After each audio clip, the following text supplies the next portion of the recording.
Huh? It's not such a problem.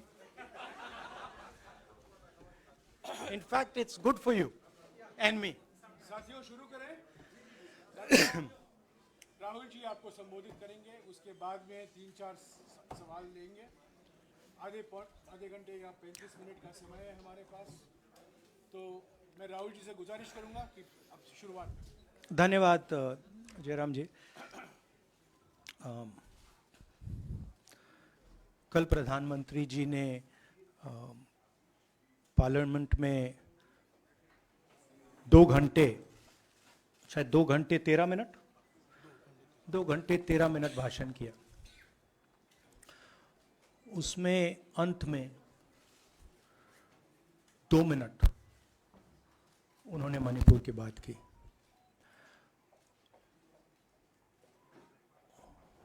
Manipur में महीनों से आग लगी हुई है, लोग मारे जा रहे हैं, बलात्कार हो रहा है, बच्चों को मारा जा रहा है। और अगर आपने देखा होगा कल, तो प्रधानमंत्री हंस हंस के बोल रहे थे, मुस्कुरा रहे थे, जोक्स क्रैक कर रहे थे, हंस रहे थे। ये उनको शोभा नहीं देता है। हिंदुस्तान का प्रधानमंत्री अगर इस देश में हिंसा हो रही है, दर्द हो रहा है, हिंदुस्तान के प्रधानमंत्री को 2 घंटे मजाक नहीं उड़ाना चाहिए। विषय कांग्रेस नहीं था, विषय मैं नहीं था, विषय मणिपुर है। मणिपुर में क्या हो रहा है और उसको एकदम क्यों नहीं रोका जा रहा है, ये विषय है। मैं आपको अपना एक्सपीरियंस देता हूं, जो मैंने शायद अभी तक बोला नहीं, शायद पहले बोल देना था। मैं अब तकरीबन 19 साल से राजनीति में हूं और मैं हर स्टेट में गया हूं। बाढ़ आए, तूफान आए, सुनामी आई थी, हिंसा होती है, हम जाते हैं। 19 साल के एक्सपीरियंस में जो मैंने मणिपुर में देखा और सुना, वो मैंने कभी पहले नहीं सुना था।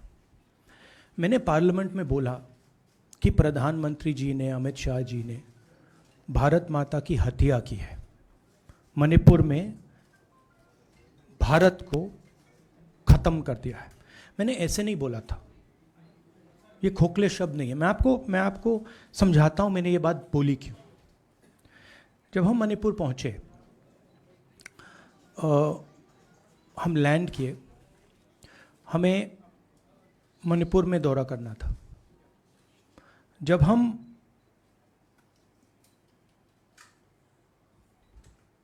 मेटे एरिया में गए, हमें साफ कहा गया था कि अगर आपकी सिक्योरिटी डिटेल में कोई भी कुकी होगा, उसको आप यहां मत लाइए क्योंकि हम उसको मार देंगे। और जब हम कुकी के एरिया में गए, हमें कहा गया अगर कोई मेथे आपकी सिक्योरिटी डिटेल में होगा, उसको आप मत लाइए, उसको हम गोली मार देंगे। हम जब गए, हमें मेतेज को परे करना पड़ा, हमें कुकीज को परे करना पड़ा। मतलब एक स्टेट नहीं है, आज 2 स्टेट है। स्टेट की हत्या कर दी गई है और उसको चीर दिया गया है। इसलिए मैंने बोला हिंदुस्तान की हत्या मणिपुर में बीजेपी ने कर दी है। और जब मैंने कल प्रधानमंत्री को देखा हंसते हुए, मजाक उड़ाते हुए, मैं समझ नहीं पा रहा था कि हिंदुस्तान का प्रधानमंत्री इस प्रकार से कैसे बोल सकता है। प्रधानमंत्री को ये पता नहीं लग रहा है कि हमारे देश में क्या हो रहा है। छोड़िए, नहीं जाना चाहते हैं, उसके भी कारण है, शायद मैं बता नहीं सकता हूं आपको, उसके कारण है। मगर अगर जा नहीं सकते हैं तो मणिपुर के बारे में बोले तो। हिंदुस्तान की आर्मी आप सब जानते हो, सेना को आप जानते हो, जो मणिपुर में हो रहा है, हिंदुस्तान की सेना उसको 2 दिन में रोक सकती है, 3 दिन नहीं लगेंगे। अगर हिंदुस्तान की आर्मी को कहा गया कि यह तमाशा बंद करो, 2 दिन में यह तमाशा ड्रामा बंद हो जाएगा।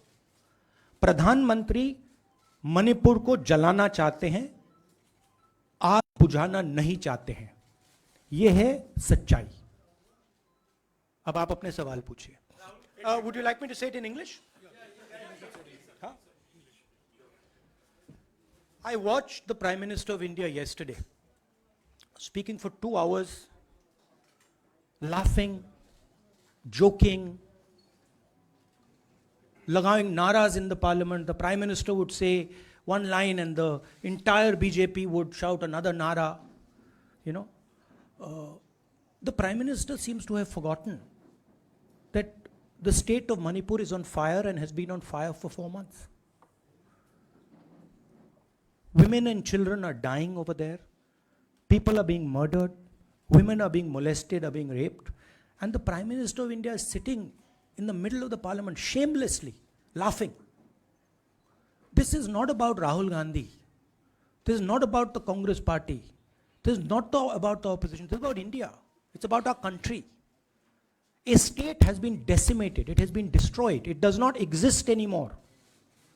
And it has happened because of the politics of the BJP. Divide and rule and burn. That is why in my speech I said, Bharat Mata has been murdered in Manipur. It's very interesting.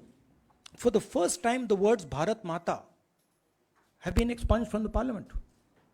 It's an insult to those words. Whatever I said that is wrong. I have said Bharat Mata, which is an idea, which is the idea of India, where everybody lives peacefully, harmoniously, with affection, has been killed in Manipur. It's a fact. So, the word itself now cannot be spoken by the people of India. We cannot say Bharat Mata in parliament.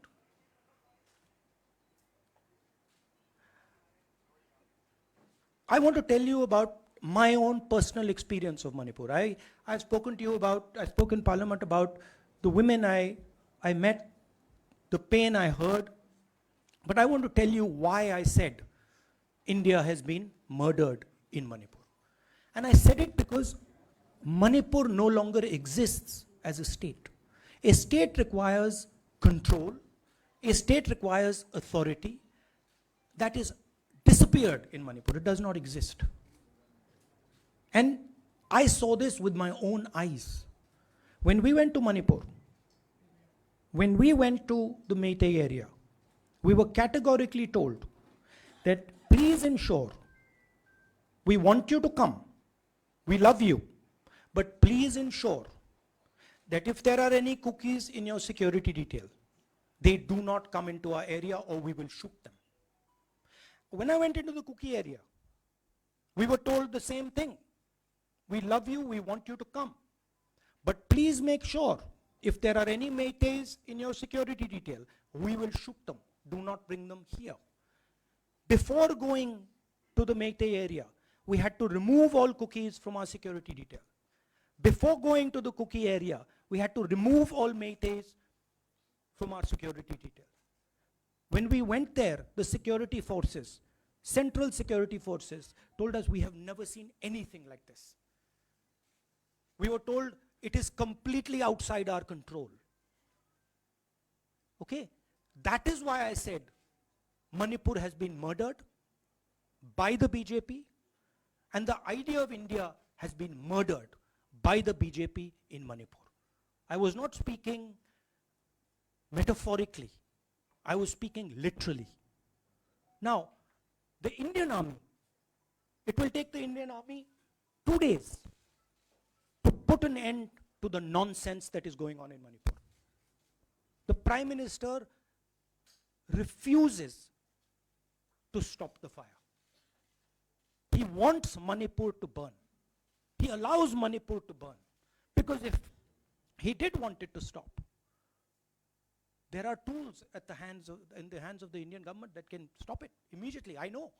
I have full faith in our army. I know, and every Indian citizen knows that if the Indian army is told, please put an end to this, it will stop immediately. There are reasons for the PM not being able to go to Manipur. I'm aware of those reasons. I don't want to say them publicly. But there are clear reasons as to why the Prime Minister is not going there. That is why we wanted the Prime Minister to speak in Parliament. That is why we wanted Manipur to be on the agenda in Parliament. And what did the Prime Minister do? He ridiculed the state. He ridiculed the women of the state. He laughed at the women of the state. That's the truth. Now please ask your questions. हाँ Sanjeev Sanjeev mic देना यार Finally, I just want to say one thing again in English. See, the Prime Minister, when he becomes Prime Minister, he ceases to be a politician. He becomes the representative of the voice of this country. His the politics should be put aside.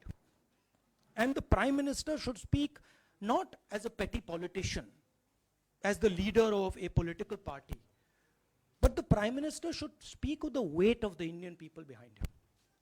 And it's tragic to watch Mr. Narendra Modi. It's sad, because the Prime Minister does not understand what he actually is. He is our representative. He's my representative. He's all our representative. And watching the Prime Minister spend 2 hours talking about the Congress, talking about the opposition, making ridiculous remarks about the name, this really does not do justice to an Indian Prime Minister. I've seen Prime Ministers from the Congress party, I've seen Prime Ministers from the BJP, I've seen Mr. Vajpayee, I've seen Mr. Dev Gowda. None of them have ever done this. There's a complete misunderstanding in the mind of Narendra Modi ji about what the Prime Minister of India is. Rahul ji, you wanted the Prime Minister to speak in Parliament, and now that he's spoken, and you've said that he wants Manipur to continue to burn. So what is the Congress Party's next step to retrieve Manipur and save it? The only conclusion I can draw, because the Prime Minister has tools in his hand that can stamp out the fire in Manipur certainly within 3 or 4 days. But for some reason he is refusing to use those tools. Right? The Prime Minister could at least go to Manipur,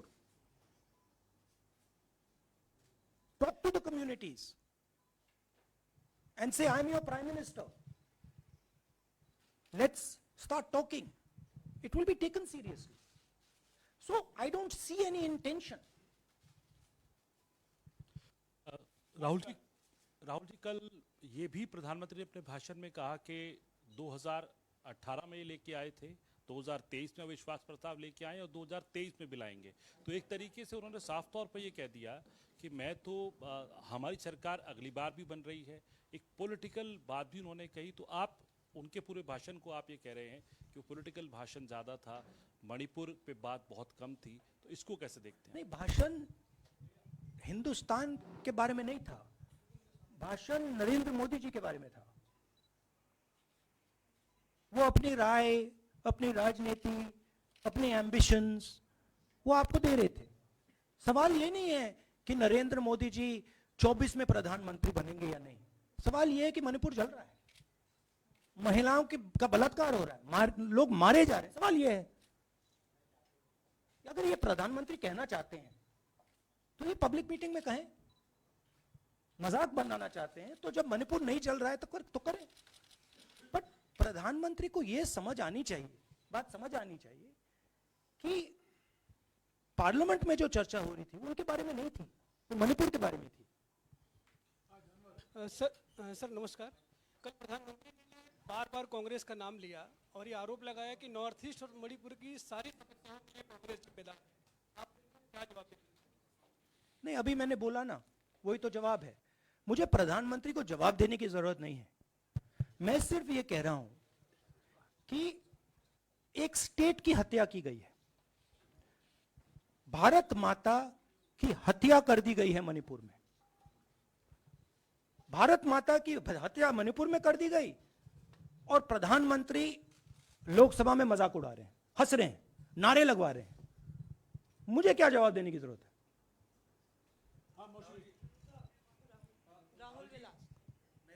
एक minute मोहित, order से please. Mr. Gandhi, you waxed eloquent. Rahul, आपने बोला कि प्रधानमंत्री ने बोला सदन में कि गृह मंत्री अमित शाह ने विस्तार से जवाब दे दिया। अमित शाह साहब ये कहते हैं कि मणिपुर के सीएम को हटाने की जरूरत इसलिए नहीं है क्योंकि उन्होंने हमारी पूरी बात सुनी और वो कभी भी कोई हमने डीजीपी चेंज किया, डीजीपी चेंज कर दिया, उन्होंने जो भी प्रशासनिक व्यवस्था हम चेंज करना चाहते थे, इसलिए मणिपुर सीएम को हटाने की मणिपुर कोई सीएम, जरूरत नहीं। जब मैं मणिपुर गया, मणिपुर सीएम ने जो मणिपुर में हजारों वेपन्स जो लूटे गए, वो मणिपुर सीएम के नीचे ही हुआ। तो क्या अमित शाह चाहते थे कि ये हजारों वेपन्स लूटे जाएं?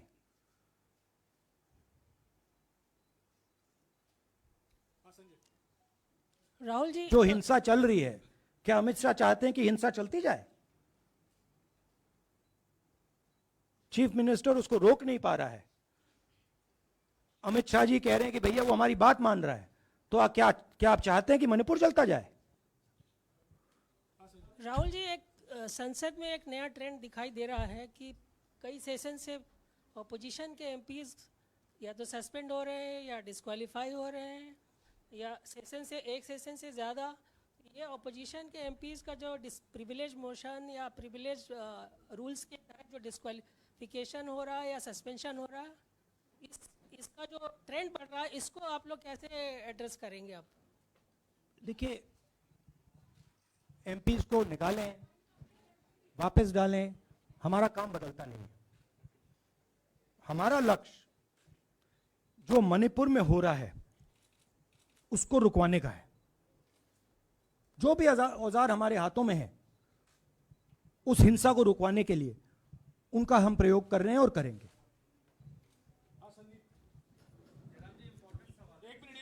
Yeah, Mr. Gandhi, you talked about using the army, deploying the army to control violence. You spoke that in Parliament.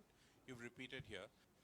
But the BJP has criticized you and even previous Congress governments, saying that we want to solve the issue through dialogue. And they've criticized that in the 60s, in 64, the Mizo National Famine Front was bombed by the Indian Army, by the Indian Air Force. So they said that, you know, they do not believe I in... have never heard in my entire career, I have never seen, I have never been told anywhere I have been in India that if you take this person as a security officer with you, we will put a bullet in his head. I have never heard it. And I heard it twice in Manipur. That means there is no dialogue in Manipur. There is pure violence taking place in Manipur. The first step is to stop the violence, put an end to it. I point out the army, but what I mean is that the Prime Minister has multiple instruments in his hands. He's not using them. It's been burning for 4 months. He's doing nothing and he's laughing. I'm amazed people can't see this. That he's sitting in Parliament and laughing. Jairam ji, Last question. Jairam जी, मोहित दुबे हूँ news nation से। आपने 37 minute का भाषण जयराम जी, राहुल जी नहीं मतलब आप मुझसे जयराम कर रहे हैं या उनसे जयराम कर रहे हैं आपसे। राहुल जी, आपने जय सिया राम। राहुल जी, आपने 37 मिनट का भाषण लोकसभा के भीतर दिया और 37 मिनट में सिर्फ आपको करीब 14 मिनट ही दिखाया गया, बाकी आपके चेहरे पे कैमरा नहीं था और आप मणिपुर गए, मैक्सिमम टाइम आपने मणिपुर के ऊपर बोला। इस परंपरा को आप किस तरीके से देखते हैं? पता नहीं, शायद कॉन्ट्रडिक्शन है। शायद पीएम मेरा चेहरा टीवी पे नहीं देखना चाहते, मगर फिर पीएम मेरी वीडियो के बारे में बात करते हैं। तो पता नहीं क्या है, बट मुझे लगता है शायद उनको मेरा चेहरा टीवी पे देखना अच्छा नहीं लगता। कोई प्रॉब्लम नहीं है। जो मैंने बोलना था, देखिए मुझे अपना काम करना है। मैं जानता हूं कि मीडिया पे कंट्रोल है, लोकसभा राज्यसभा टीवी पर कंट्रोल है, वो उसके बारे में मैं कुछ ज़्यादा नहीं कर सकता हूँ, मगर मुझे अपना काम करना है, मैं अपने काम को करता हूँ। जहाँ भी भारत माता पर आक्रमण होगा वहाँ मैं आपको खड़ा मिलूंगा, भारत माता की रक्षा करते हुए मिलूंगा।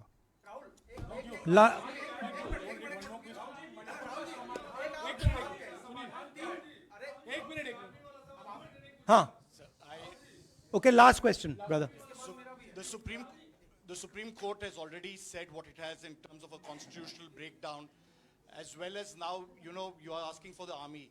Do you believe that Article 356 is the only way out? Or I'm not asking for anything.